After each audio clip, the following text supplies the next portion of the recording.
Assalamu alaikum, Layth from Muslim Hands here in Niger, and I'm joined by my beloved sister, Maria Isa.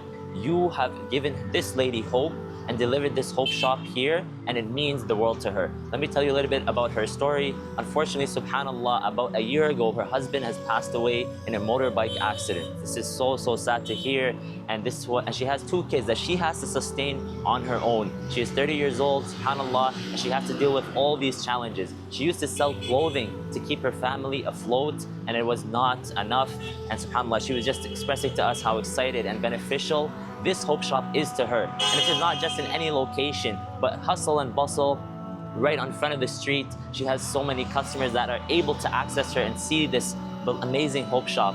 So alhamdulillah, she's able to sell a variety of food items and inshallah sustain a good future for her kids and for herself. May Allah bless you and your wealth and reward you for this amazing initiative. I am so grateful and honored to be able to be here on the ground to send you this message. Jazakallahu khairan. Wassalamu alaikum wa rahmatullahi wa barakatuh.